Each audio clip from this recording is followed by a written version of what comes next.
We say clubs have negative customer acquisition cost. The company, the club, doesn't need to make any effort because the word will be spread out by the clients and they will be loyal forever. You need to get a flavor of what this is. And some people simply have this big misconception that they can run things in Brazil from whatever they are and it's going to work. It's not going to work. Hello and welcome to Brazil is Not for Beginners. Today my guest is Moises Assayag. Moises is a turnaround and transformation specialist based here in Brazil. Moises, thanks so much for joining me today. I'm really excited. It's my pleasure. My pleasure, Isaac. Great. Well, Moises, I'm really excited to talk to you today about your work in turnarounds and specifically some of the more recent work you're doing in the business of football, which I think our audience will find really exciting. So I was hoping that maybe to start out, you could tell us a little bit about your trajectory, how you came to focus on turnaround work, and specifically more recently, how you came to work in the business of football. Oh, thanks for asking. And I've been all my life an intense researcher on the business side, if I can put it that way. I'm intensely curious about, the way businesses work, their dynamics, and by being interested, so much interested in businesses, I became more and more involved in business issues. And of course, turnaround is a very critical moment, a very important moment in a company's life, and that's where most of our characteristics, most of our expertise is demanded. So I became very, very much interested and very much into that business. First of all, because of my natural characteristics, and then because of I started to see the results coming from those actions, and that's why I'm a turnarounder for all my life. So that's really interesting. You have a really rich background in transformation and turnaround. We met initially, I want to say about 6 years ago when I was working on a project related to temporary and independent workers, something that impacted me and led me to start my own startup focused on independent workers. And a topic I care deeply about, something I want to talk about in a future episode here. But what I specifically want to talk about today is the work that you've been doing in the football industry. You've been working with some of the top clubs here in Brazil. And I think that if there's anything that foreigners, expats, people around the world associate with Brazil, football is certainly one of the top things, if not the first thing that they associate. The history, the beautiful game, Neymar, Pelé, Vini Jr. now, the rich tradition that Brazil has with football and football players. But I think people may be a little bit less familiar with how the system works here locally. And so Brazil has state tournaments, there's a national tournament, there's the Latin American Cup. But I'm from New York, and there's the Mets and the Yankees and the Jets and the Giants. They rarely play each other. It's always a big deal when they do, but it's not a regular occurrence. Whereas here, my first time in Rio, the big game is not Sao Paulo Rio as much as it's Vasco Flamengo or Fluminense Flamengo, Corinthians Sao Paulo, these intercity games. And so I'm wondering if you could just give a little bit of a background for our audience on how football works, how it developed, the different leagues that exist here. Okay. Every time we talk about football worldwide, we think about Brazil. Brazil is number one in number of titles, world titles, number one in providing players for, all clubs in the world. Brazil is, very much known by football, as you mentioned. But everything you mentioned about football was the beauty of the game, how the game works. You mentioned some aspects of our local football, the way it is. We have national teams, have, teams that from the deep south, they're supported by people in the deep north, and in the opposite way works the same way. So it's very, very interesting. It's a passion, as in most countries. It's a passion. It has always been so, and it's going to be probably so forever. I'm a supporter. I love football. I'm a big fan of football as, kind of a typical Brazilian. I love the game. But the thing that struck me in the past was, it should be more of a business. It was only the passion, only the game, only, it used to be like that. It used to work. Brazil won 5 world titles, and that's perfect. But up to a certain moment, because we are not, producing the same number of good players that we used to produce. We are not, winning as many titles as we used to win in the past. And that's exactly what brought me more into the football world. I mean, why does the football here do not work the same way as it works everywhere else? Why is it different? Why we don't have proper business out of this beautiful game here? And that's why I got involved in the thing. Very interesting. We've seen the Premier League become a major business in the last years. The emergence of people investing in those teams, obviously the long term, the wealth funds investing and just wealthier folks investing. But can you tell us a little bit about the economics of how football works in Brazil right now? From what I understand, a lot of the clubs are still associations owned by the membership. A lot of them are also in financial hardships from how they've been run. So, could you tell us a little bit about that and the business of football and what brought you into that piece there? Right. The way football we know in Brazil is right in the beginning of a big transformation. That's the first statement you should keep in mind. Brazil, the business of football, the game, everything is changing dramatically. It has been changing for the last 3, 4 years. It's gonna change even more in the future. The pace of change will become, immense. And most of the things that are changing are for the good of the business, for the good of everything. Number one, as you mentioned, football clubs here are associations, kind of social clubs. Like social clubs, you have members who have just, people interested in playing their sports. And most of the social clubs have all sorts of sports, including football. Of course, football normally is the more important one, but people kind of mix the social activities with the business. Used to be like that, still is to a large extent, but things are changing. Since 2 years ago, there was a new law enacted by the parliament allowing those clubs to become companies, like the corporations in the US or the PLCs in the UK. So investors can own clubs like everywhere else, in most of the places, including the UK, where the Premier League is by far the most successful example of a championship being organized and the money pouring into that championship, that game in the world. So that's what's happening in Brazil, and that the changes that happened in the past in other countries will happen here in Brazil, and it's going to be a big business as it is in the US and in the UK with football and other sports. Yeah, we've seen the Premier League, obviously, but other sports leagues in the US and elsewhere as well becoming more professionalized. You're even seeing investment funds invest or wealthy individuals buying multiple teams across different sports and building almost a sports management group. Where is Brazil in that transition? So you mentioned that this has been changing for a couple of years, that Congress passed a new law allowing outside investment. Where do you see Brazil in that process? Brazil will definitely play an important role in this business in the future. And I can relate to some examples that you are probably very much familiar with. And the most striking one is the NBA, for example, in the US. Basketball before NBA, 30, 40 years ago, the talents were the same, but the business was absolutely different. It was not a business in itself. It was just a game, just a passion. And what is the American basketball today? Big success. It's overwhelming, how powerful it is, etc. I myself and my team, we envisage kind of the same sort of thing happening here in Brazil because we produce the best players, not only in quality but in quantity. So once we organize that as a proper business and bring money into the business, we'll become very big in the world. That's my idea, my vision, and I truly believe it's going to happen. And I'm working the best I can for this to happen. That is a great vision. I think I see it as well. You see people going to games and you see the passion that people have. Brazil is a country with a lot of tattoos, and a lot of people have their teams tattooed on them. And I know in business, that's the moment you've made it when you have somebody put your logo as a tattoo. And so the football teams are well ahead in that respect. And so I think that there are different monetization opportunities and ways to professionalize the business. Okay, quick comment on what you said, of people being tattooed with clubs into their skins. It's amazing. It's fantastic because this business is absolutely different from any other. I mean, technically, we say that football and all sports in general, but football especially, in football, we have the most loyal clients anyone, any company can have because people will not change their clubs regardless. It doesn't matter what happens.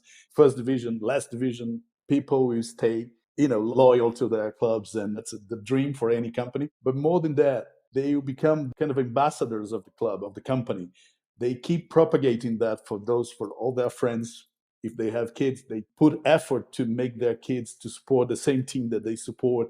They keep trying to convince their friends to support their team. So it's fantastic. We say clubs have negative customer acquisition cost. The company, the club, doesn't need to make any effort because the word will be spread out by the clients, and they will be loyal forever. Yeah, on that note, I'm a free agent still. I don't have a team. My wife is from Rio and grew up a Vasco fan, but doesn't really care. And so I'm a free agent. I live in Sao Paulo now. I have people trying to convince me. And I think my only rule is not Flamengo, just because of they're the Yankees, they're the evil empire here.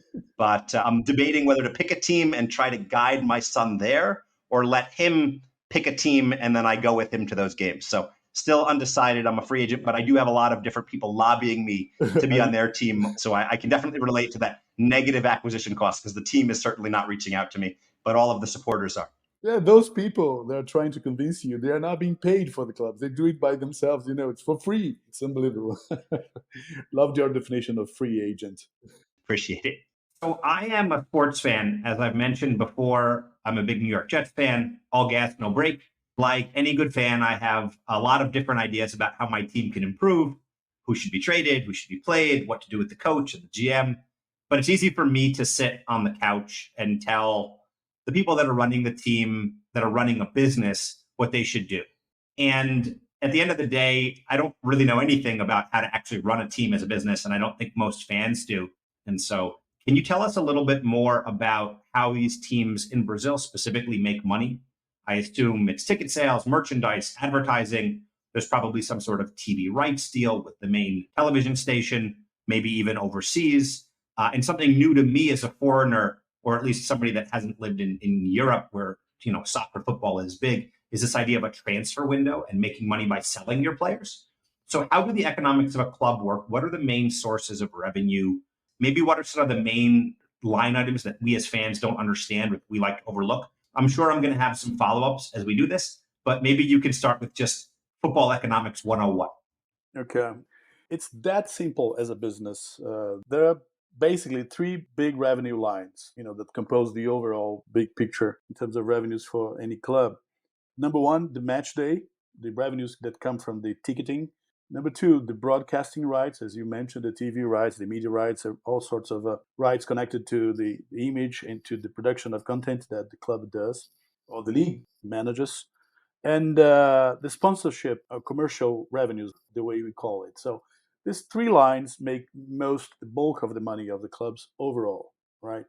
What happened is that historically there used to be one third, one third, one third of the revenues. Other revenues make up for 10% of the most of the overall big picture. What is happening though when we have this separation between the first world of football, the European market, and the rest of the world, including Brazil, there is also a separation between the sources of revenues of one market and the other market. What's going on in Europe? More and more, the broadcasting revenue getting bigger to the extent that today broadcasting accounts for more than 50% of the revenues of the clubs in the big leagues, like in the UK, in Spain, Germany. As this business is getting bigger and bigger, there's a clear distinction between now and the past, because broadcasting revenue is getting much bigger than it used to be in the past and is growing faster than the overall revenues of any club. I have a number here. The overall revenue for the whole business grows 9% on a compounded annual growth rate in 3 decades in the UK, just to give you an example. The broadcasting revenue grows twice as much as that. It grows 20% a year steadily for the last 3 decades. So it's getting bigger and bigger proportionally, right? And the third revenue, which is sponsorship, commercial revenues, goes together with the broadcasting revenue. They are very much connected, because the more people see your gigs, your shows, your matches, more revenues you can derive from the commercial side, from the sponsorship. So that's the overall idea of what's going on in terms of revenues worldwide. If you've noticed, I didn't mention the sales of players, selling players, putting players on loans, etc., because in the major leagues, that's a marginal revenue and it's not considered a revenue line. People don't produce, players to sell them, but they produce players or buy players to use them. And of course, it's part of the game to sell them and buy some others and, lose money in some, gain money in others. But it's not, as a main revenue line for those clubs. On the contrary, here in Brazil and in other what I call peripheral markets like Brazil, Argentina, and Uruguay, that's a very sizable source of revenue. Selling players can account for 20, 30, for some clubs, up to 40% of the revenues. So That's a general idea in terms of breakdown of revenues that clearly separates our market here in Brazil, our markets in the peripheral zone of the football to the main zone of football. That's basically the main difference. Understood. I think that makes sense. And I'm a big NBA fan as well. And you're seeing the contracts for TV rights exploding there as well. So, what you talked about with Premier League, the European leagues, also makes sense for what we're seeing with the NBA. And I can talk personally about how many friends I have in the States that are now fans of EPL or fans of the Italian league or the Spanish league, the Champions League in particular, and how those must be driving revenues there, and then the counterbalancing effect of, or rather the compounding effect that that has on the merchandise sales. One of the things that you mentioned earlier is how some of the teams in Brazil, or many of the teams in Brazil, are in financial trouble. And I'm wondering if you can talk about what caused that. I'm assuming some of this is related to them being associations and not being run as privately held businesses, but they're so popular.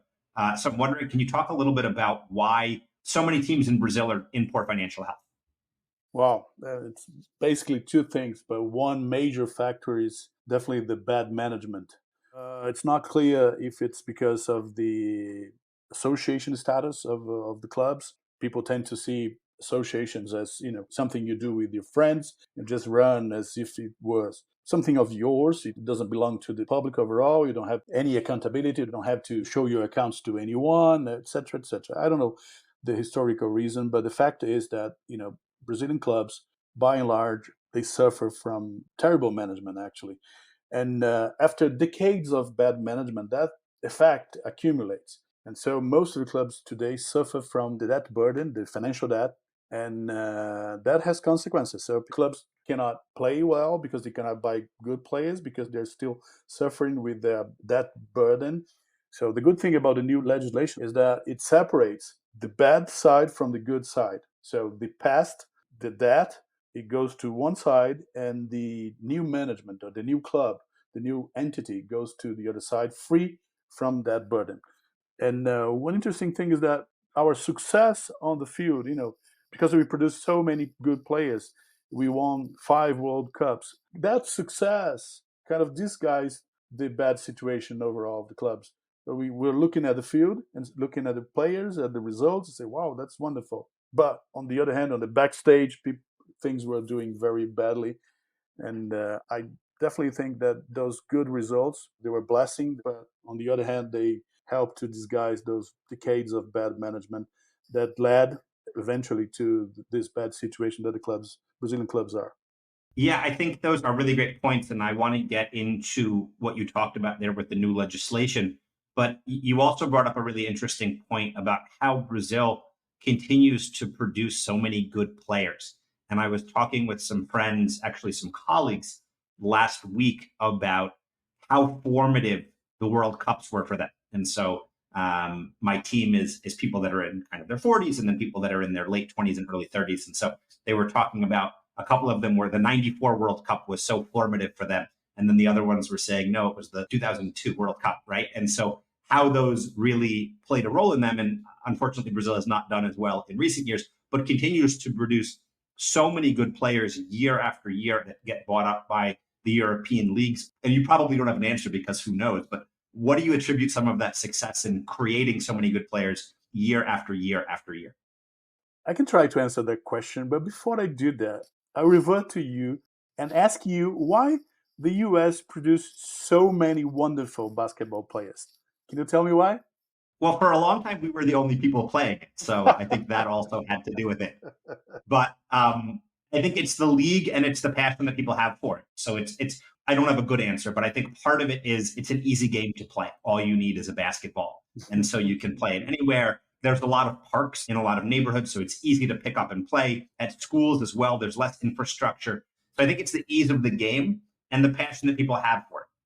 I think the explanations for your success in basketball and ours in football, the explanations are the same. The three factors you mentioned are the same three factors that we used to mention here to explain our success in football. So the easiness of the game, so easy to play. Number two, millions of people playing. So one or two will be, good players. And maybe another reason for that you have there and we have here is that we keep producing idols. We keep producing, it's like heroes for the young kids. So kids look at LeBron James, Michael Jordans, etc. And outside Ronaldinho's, Ronaldo Gaúcho, and Pelez, and others, Neymar now, and keep looking at those guys and say, "Wow, I can be one of those because I relate to them. My origin is the same. My language is the same. I play in the same places they play." We used to have so many places for young kids to play that they would naturally develop their skills because they have time and space to practice. And also, maybe your case as well, but what it really distinguishes us, we were so isolated. There's a typical thing of Brazil. Brazil is kind of an island separate from the world. It's not easy to say that for all of us Brazilians. We don't kind of accept that. But anyway, we're so separate in many regards, and that includes football. For a long period of time, without before television, internet, we developed this sort of style of playing that was nobody could match and nobody understood well. And each country was developing their own, of course, but our style was a supremacy. We won every all those games, all those cups, and for a long period of time. More recently, with TV and internet, all this selling of players, most of our players are playing outside Brazil, of the best players at least. So people kind of started to understand our game. Of course, still developing their own, but adapting. That's what happened what happens here with our football, and at the same time that happens with your basketball. Remember, you're no longer the number one in all the occasions in every competition. Now you have more of a competition coming on. Yeah, it's great for the leagues. And I really appreciate you turning the question on me. I think that what you talk about with the idols is really important as well, especially when sports are small. And Brazil doesn't have as many sports idols outside of football as you do in the US. You have Oscar Schmidt, who played basketball, and you have Ayrton Senna, obviously, who was a religion in and of himself. But I think most of the people turn to the football stars and the history of Brazil's great football players. Wrapping up this idea of football economics and tying a little bit more into the work that you're doing right now, you mentioned the new legislation. What is changing now in terms of Brazilian football and the league and how it's being run, how teams are being run?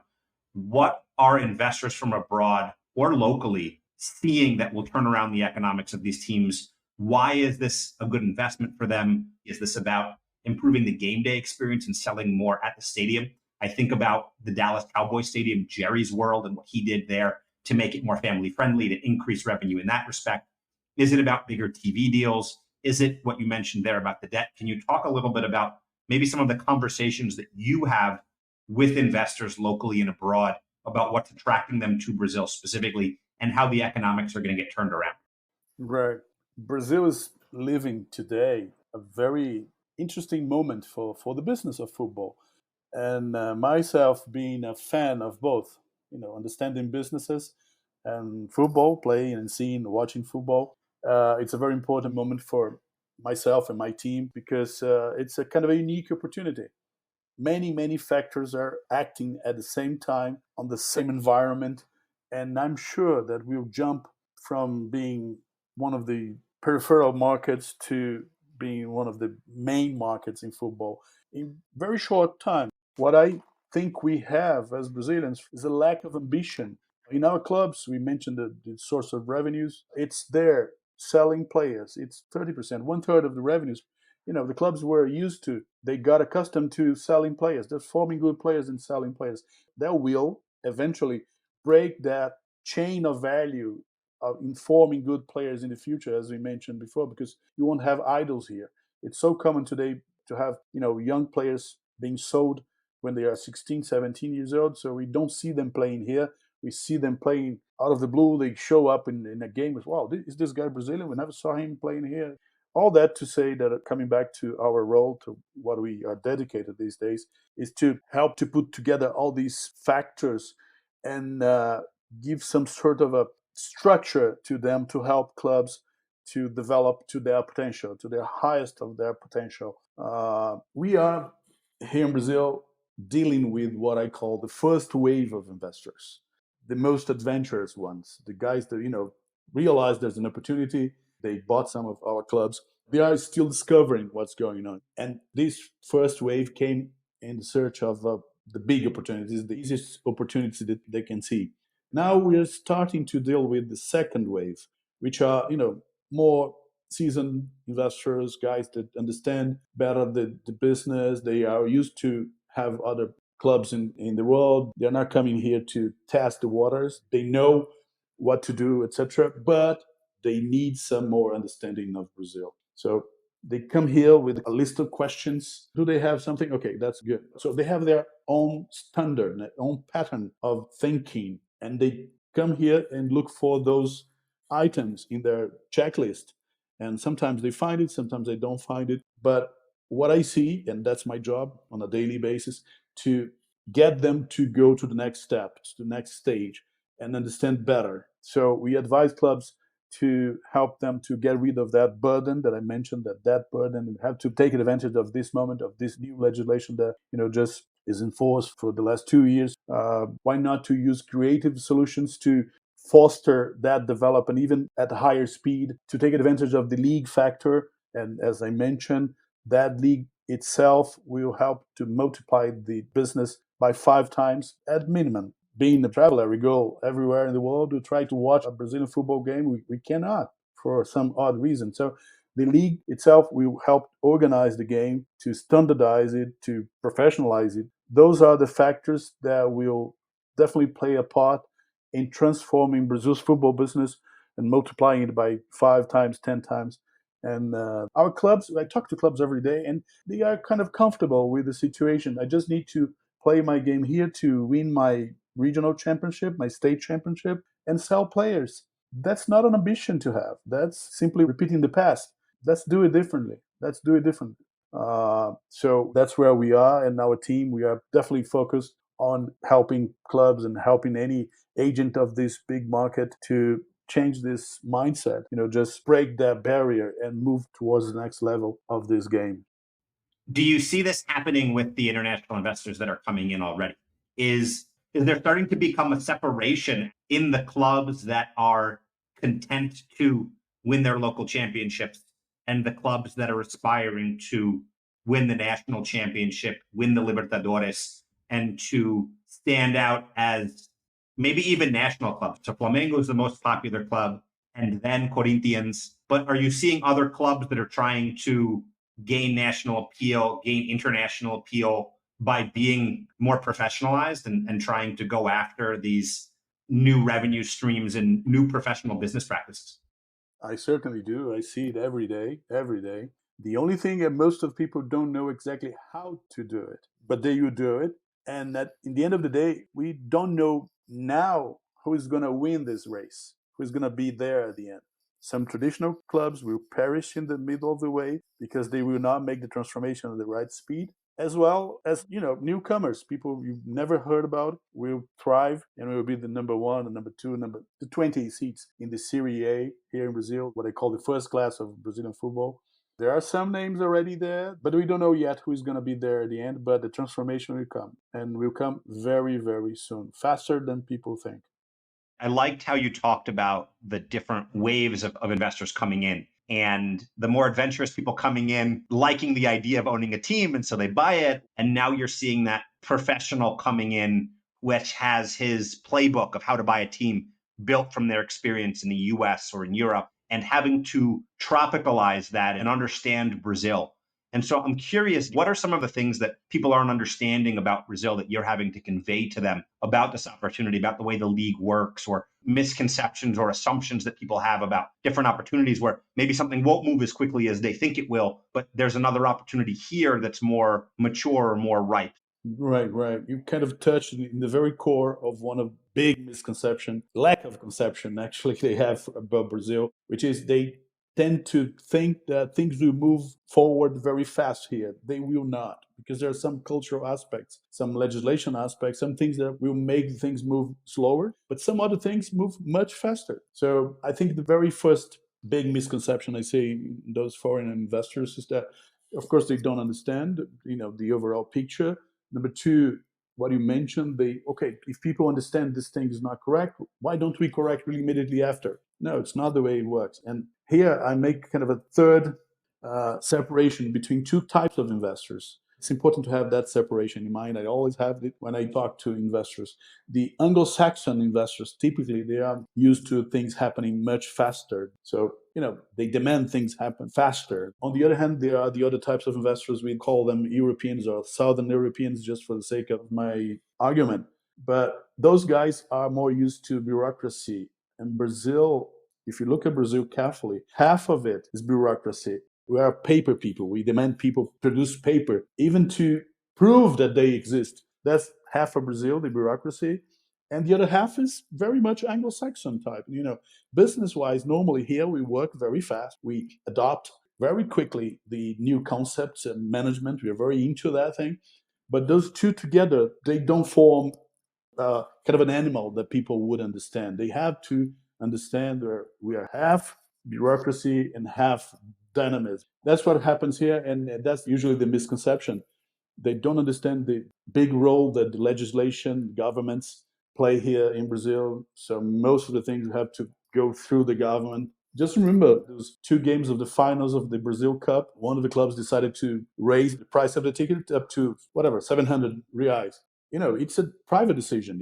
It's just a game. You go there, you pay whatever you want. But the authorities, at least two or three levels of authorities, demanded the club to explain, why do you raise the prices? Why did you do that? If it's a rock and roll show, it's anything like that, people wouldn't do it. But because it's football, because it's Brazil, we have to answer to those authorities as if, and in fact they are, important for things to happen. So I would say this is the most important misconception, to understand the cultural environment. It's very pro-business. Don't worry, investors, if you're listening to this, it's very much pro-business. But we have this enormous weight of the government, kind of omnipresent all over, and I have to deal with it. Just accept it.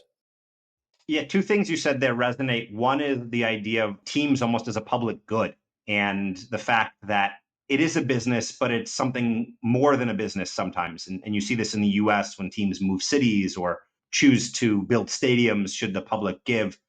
So it's interesting here. And definitely your comment about the bureaucracy. I don't think you've lived in Brazil unless you've lost a day at the cartório trying to get your paper signed and show your signature is your signature. So I think anybody that's spent any time in Brazil can relate to that comment. But moving a little bit more broadly, you talked about the bureaucracy, and obviously your work extends beyond football and some of the turnarounds that you've done, and you work with a number of international clients. And I'm wondering if you can talk about some of the issues that you've run into doing almost translation work, helping people understand how to get things done in Brazil. What are the challenges that they tend to run into? What is the advice you have to give? And on the reverse, what are some of the walls they can walk through? Sometimes innocence is bliss, and not knowing that there's rules maybe allows these people to move more quickly. So I'm wondering if you could talk more broadly about that aspect of it. I would say the two sources of problems, broadly speaking. Number one, people that think they understand everything here, they will make, lots of money overnight. And on the other side, there's some people that come here and say, "Oh, I'll not ever make money on this place. I don't understand it. It's very difficult." And they kind of assume a very passive position. They're not into the game. They say they are, but they are not. They're just kind of speculating or just looking for short-term opportunities because they don't believe it's a place for a long-term thing.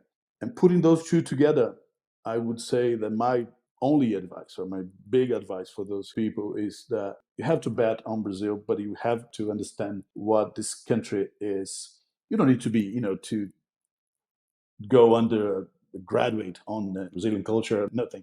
Don't even need to learn samba, to learn football, how to play football. No, no. But you just accept some of the things the way we are and get some advice from people like myself and others that can help you go through those things because it's easy, under the law, no problem. It's just the way we should be doing things. And it's normally little things that change everything.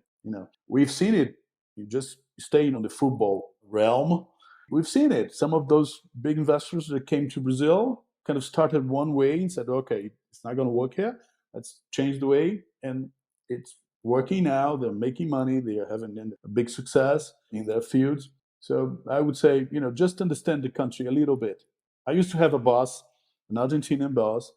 He wanted to, at that time, to run Brazil from there, and he would never understand things that happen here. And I told them once, please just come here, live here for just 3 months, just walk around, go to a football game, wherever, and then you go back to your country. You can run Brazil from there. Don't worry, but you need to get a flavor of what this is. And some people simply have this big misconception that they can run things in Brazil from whatever they are, and it's going to work. It's not going to work. Everybody's typical. Every country, every people is typical to a large extent, of course. But the typical things we have here, some of them make a lot of difference when you think of making money. That makes a lot of sense, and it's something that comes up a lot in the conversations that I have with people is the idea of committing to Brazil and being here for the long term. It's not a country that you try to time, and if you're committed for the long term, that there really are amazing opportunities here. I think everybody Yeah. knows the statistics about the size of the country and the economy, but also knows the statistics about some of the challenges. And so it's about that idea of long-term commitment. No, yeah, yeah. From that specific point, there's a famous phrase from Gustavo Franco, a former central bank president here in Brazil, that says, if you leave Brazil for 10 days, when you come back, everything has changed. If you leave Brazil for 10 years, then you come back, nothing has changed. That's the long term approach you just mentioned. That's a way to put it. That's a really great quote. And I think it's very suitable to life in Brazil. I think a lot of people will relate to that. Another famous expression, and the name of this podcast is obviously Brazil is not for beginners, which comes from the Tom Jobim quote. What comes to mind to you when you hear that phrase, or when you share that phrase with foreigners that are coming into Brazil?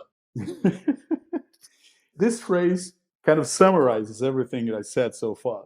That's it. That's it. It's not for beginners. If you're not used to have emotions, to suffer a bit, but at the same time to get your reward at the end of the way of the path you're going. So go ahead. Brazil is for you, but not for beginners. Don't come here as if you were going for a vacation to a casino. Spend some money there and see what I get. No, it's not going to work here. You have to understand a little bit of us here, for the good or for the bad. So Yeah, Brazil is always both. That's what I tell people. It's always both. It's the best place and the worst place at the same time. You talked about that famous quote about Brazil for 10 days and for 10 years. But I also always like to ask my guests if there's any particular parts of Brazilian culture or if there's other quotes that stand out, expressions that they think help describe Brazil.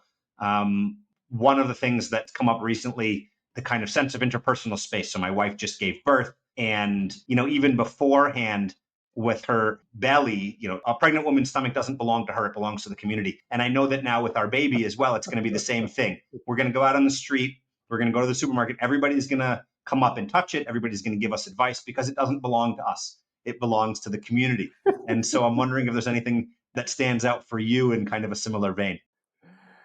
it's very interesting you noticed that. I've been all over the world. I've never noticed that thing you mentioned. I thought it was universal, but now you're mentioning that. It's not. It's something typical to us here. Yeah.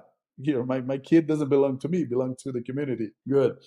One thing that I think is very powerful to understand correctly Brazil is what I would call acculturation. I know you have this word in English, but you don't use it so much. But the way we kind of drain everybody's culture into ours.